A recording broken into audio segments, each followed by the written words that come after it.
Here's the hard truth. Most of what we call complaining is not a request for change. It is a demand that reality apologize, and reality never does. If you stay with me for the next few minutes, you will learn why the Stoics treated complaint as a form of self-harm, how they replaced it with a cleaner kind of strength, and how you can apply the same discipline to fear, failure, pain, anxiety, and the daily frictions that quietly drain your life. The Stoics were not born into comfort. They lived with exile, slavery, illness, political violence, and loss. If anyone had permission to complain, it was them. Yet in their private notes and public letters, you do not find indulgent grievance. You find something stranger, a refusal to add unnecessary suffering to unavoidable pain. The first reversal is this: complaining feels like honesty, but it often functions like surrender. It gives your mind a script in which you are the victim of forces you refuse to understand or master. The Stoics did not deny hardship. They denied it the final word inside them. Think of Epictetus, who began life enslaved. He did not pretend that chains were pleasant. He simply refused to let chains become a philosophy. He drew a line through experience. Some things are up to me, and some things are not. That line is not cold, it is merciful. Because the moment you stop arguing with what you cannot command, you recover the energy to shape what you can. Now bring this down to an ordinary morning. You wake, you check your phone, and the day arrives already contaminated by other people's moods. News, deadlines, traffic, a careless message from someone you love. Complaint rises automatically. Why is everything so difficult? Why can't people be competent, kind, fair? Yet notice what happens when you complain. Your attention narrows. Your posture tightens. You rehearse powerlessness until it becomes familiar, even comforting. The Stoic question is quieter. What part of this is mine? The next reversal is sharper. Complaint is often disguised pride. It assumes you deserved a smoother world than the one you were given. Marcus Aurelius, Emperor of Rome, wrote to himself about waking up to meddling, ungrateful, arrogant people. Not because he enjoyed cynicism, but because he refused surprise. He trained his expectations like a soldier trains his body. When you expect difficulty, you do not become pessimistic. You become prepared. Consider how modern complaint spreads. A group chat becomes a daily tribunal. A workplace becomes a conspiracy. A family dinner becomes a stage for old resentments. Each complaint feels justified, and many are. But the Stoic sees a second layer. Even justified complaint can become an addiction to moral noise. You gain the pleasure of being right and lose the ability to be free. The reversal again. Silence is not passivity. The Stoic does not complain because he is indifferent. He does not complain because he is engaged. He wants the mind clear enough to act well. Seneca, who knew both privilege and peril, wrote as a man trying to stay human in a world that punished honesty. His letters do not instruct you to become numb. They teach you to separate events from judgments. An insult arrives, you can accept it as proof of your worthlessness or as a sound made by a flawed person on a flawed day. The event is small. The story is what hurts. Complaint is often the story insisting on itself. Try a practical example that costs you nothing. Someone cuts you off in traffic. Your first impulse is moral outrage. How dare they? The Stoic does not approve of reckless driving, but he asks, is my anger improving anything or merely performing my importance? If you must act, act. Slow down. Create distance. Drive safely. If you cannot act, release the verdict. Refuse to be dragged behind another person's moment of carelessness like a can tied to a bumper. Another reversal. We often think complaining helps us process emotions. Sometimes it does, briefly. But repeated complaint does not process emotion, it preserves it. It keeps the wound wet. The Stoics preferred a different form of processing, naming the feeling plainly, then interrogating its demand. Anxiety says, control everything. Grief says, undo time. Anger says, punish reality.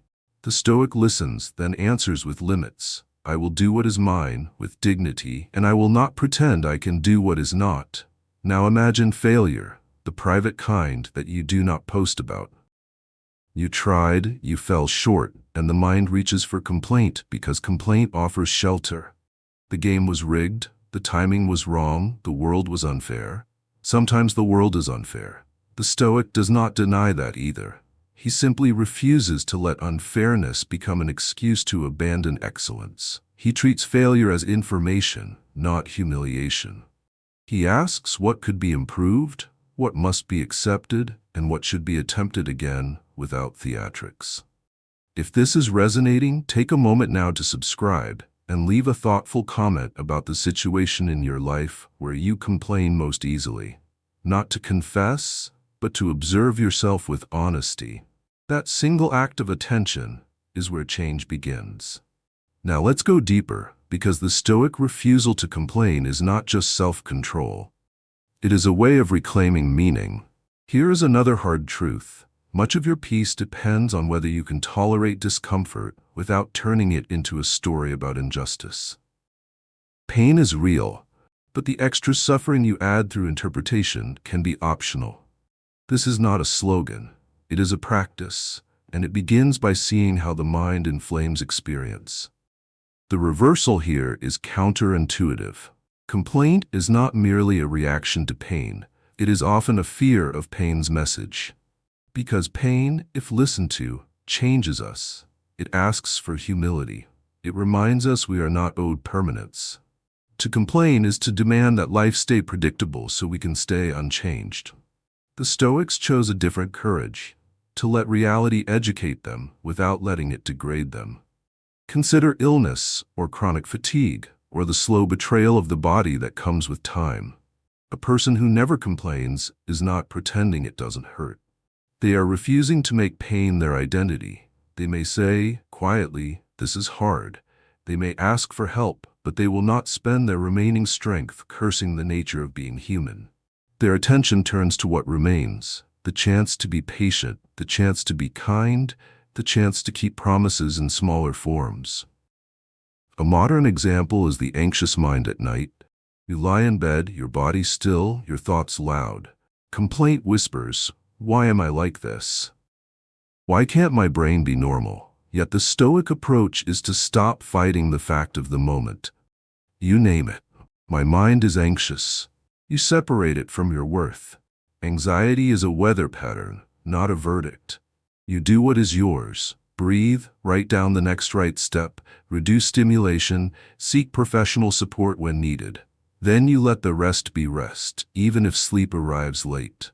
The victory is not perfect calm. The victory is refusing to turn discomfort into self-contempt. Another hard truth. People often complain because they confuse being harmed with being diminished. Someone betrays you, ignores you, dismisses you. The wound is real. But the Stoic asks a severe and liberating question. Has my character been damaged, or only my preference for how others should behave? The reversal is this. Losing others' approval can be a gain in freedom. If your peace depends on external validation, you are, in a subtle way, owned. The Stoics aim to be unownable, not by becoming cold, but by becoming anchored. Picture a workplace where recognition is inconsistent and politics are loud. One person complains endlessly, building a case in their head. Another person takes a Stoic stance without being naive. They document facts. They set boundaries. They improve skills. They speak when speech can help, and they do not confuse outrage with influence. If it becomes necessary, they leave. This is not resignation. It is the discipline of investing energy only where it can bear fruit. The next reversal. Not complaining does not mean accepting injustice. It means refusing to let injustice make you ugly inside. The Stoics admired justice as a virtue, not as a mood. If something should be confronted, confront it. But do not let your mind become a courtroom that never adjourns. Do not let your personality become a protest with no plan. The aim is not silence. The aim is clarity. Seneca warned that we suffer more often in imagination than in reality. Today we carry imagination in our pockets. We scroll into comparison, into outrage, into the curated lives of strangers. Complaint multiplies because attention is constantly provoked. The Stoic reversal is almost shocking in its simplicity. You can choose what you look at. You can choose what you rehearse. And what you rehearse becomes your temperament. Try a practical modern experiment for one day. Before you voice a complaint, ask 3 questions. Is this within my control? If it is, what is the smallest effective action? If it isn't, can I release it without pretending I approve? This does not make you passive. It makes you precise. It turns your life from commentary into craft. Another hard truth. Much complaining is grief disguised as entitlement. We complain about time because we miss youth. We complain about people because we crave certainty. We complain about change because we loved what we had. The Stoics did not shame grief. They simply insisted that grief must remain honest. If you are grieving, admit it. If you are afraid, admit it. Complaint is often the emotion refusing to name itself. The reversal is gentle. When you stop complaining, you do not become smaller. You become more intimate with reality. You begin to see that the world is not obligated to cooperate with your preferences, but you're still obligated to meet the world with your best self. That obligation is not a burden. It is a source of dignity. Marcus Aurelius wrote, "As a man surrounded by power, yet determined not to be corrupted by it." He reminded himself that he could leave life at any moment and that this thought should govern what he did, said, and thought. The point is not morbidity. The point is proportion. When you remember that time is finite, complaint starts to look like a tragic misuse of breath. So why did the Stoics never complain? Because they understood that every complaint is a small bargain. You trade your inner freedom for the illusion of being wronged. And freedom, once traded often enough, becomes hard to recognize and harder to recover. The closing reversal is this. The opposite of complaint is not cheerfulness. It is responsibility of the soul. It is the decision to suffer only what must be suffered and to refuse the rest. The world will continue to be imperfect. People will continue to disappoint. Your body will continue to change. Plans will break. Goodbyes will arrive. But there is still a choice, quiet and constant, available in every moment. To meet what comes without surrendering the mind that meets it. And when you finally stop asking life to be easier, you discover something better than ease, a self that cannot be insulted out of its peace.